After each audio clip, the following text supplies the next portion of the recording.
Est-ce que vous aimez les esprits? Bienvenue sur ce nouveau thread. Sachez avant de commencer le thread que j'ai d'abord demandé la permission à l'auteur. Voici l'histoire d'une certaine Maeva. Maeva était dans son ancienne maison, là où apparemment il s'y passerait beaucoup de phénomènes paranormaux et étranges. Tout ça se manifestant au beau milieu de la nuit. Les volets claquaient sans aucune raison, le micro-ondes se mettait à tourner tout seul, la télé s'allumait, et des bruits de pas et de travaux provenant du garage se faisaient entendre. Ils étaient d'autant plus présents la nuit car les bruits étaient plus faciles à entendre, dû au fait qu'à l'extérieur il y avait moins de bruit. La journée on pourrait entendre des voitures, des avions. Maeva nous explique qu'elle ne se rappelle plus de son vrai âge mais qu'elle devait avoir dans les 8-9 ans. Tous ces phénomènes continuent de se répéter. Comme à son habitude, Maeva montre dans sa chambre pour aller s'y coucher comme tous les soirs. Et j'ai envie de dire comme toute personne lambda. Elle explique que dans sa chambre, son lit était collé contre le mur et que donc elle dormait sur le côté face au mur, donc elle tourne le dos au reste de sa chambre. Pour l'instant, il n'y a rien qui fait peur, je sais, mais attendez. Tout allait bien, Maeva dormait paisiblement quand tout d'un coup, quelque chose lui attrape la jambe, comme si une main l'avait tirée. Elle se réveille en sursaut et fait une découverte abominable. Quelqu'un était face à elle, accroupi, tout en la fixant. Reprenant son sang-froid, elle s'aperçoit en fait que c'était son frère. À quoi tu joues, fils de pute? Elle explique aussi que pendant la nuit, elle a changé de place, elle se retrouve la tête aux pieds, mais ça ne l'inquiète pas plus que ça parce qu'apparemment ça lui arriverait de temps en temps. Donc elle y prête pas vraiment attention, mais vous allez voir que ce qui suit, c'est pas bon.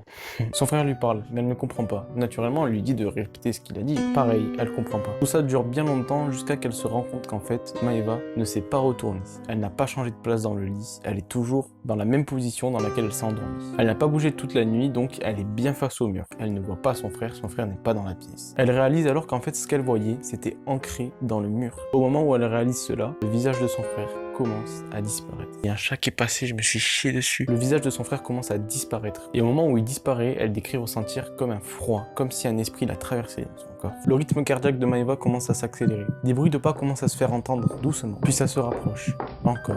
Encore, de plus en plus vite. Plus le temps s'écoule, plus les bruits de pas se dirigent vers Maeva et se font entendre. Les bruits de pas arrivent presque à la porte de Maeva quand soudain, le petit frère de Maeva commence à crier. Maeva, prise de panique et prise de peur, je pense, surtout beaucoup de peur, commence elle aussi à crier énormément. La belle-mère de Maeva se réveille et tape le plus gros sprint de sa life dans la chambre du petit. Le petit explique qu'il a fait un cauchemar. On n'en sait pas plus sur ce cauchemar, le petit a pas voulu décrire ce qu'il avait vu. Et donc comme il y a de l'activité dans la maison, tout cet esprit qui hantait la maison est parti. Plus rien. La belle-mère de Maeva va ensuite aller voir Maeva, parce que vu le cri qu'elle a lâché, quand même, je pense que tu te poses des questions. Elle est allée voir Maeva et Maeva nous explique qu'elle n'a préféré rien dire à sa mère de peur qu'elle la prenne pour une folle. Après tout cela, tout s'est arrangé, mais Maeva nous explique qu'elle a eu beaucoup de mal à redormir face au mur. Cette histoire est vraie. C'est ça qui me choque, moi. J'ai beaucoup de questions à propos de ce thread et je vais donner mon avis. Déjà, je vais émettre certaines hypothèses. On sait que Maeva avait 8-9 ans comme elle nous le décrit. À cet âge-là, on est facilement influençable et naïf, et aussi c'est un souvenir lointain. Peut-être qu'elle croit avoir vu tout ça, mais au final peut-être que c'est un cauchemar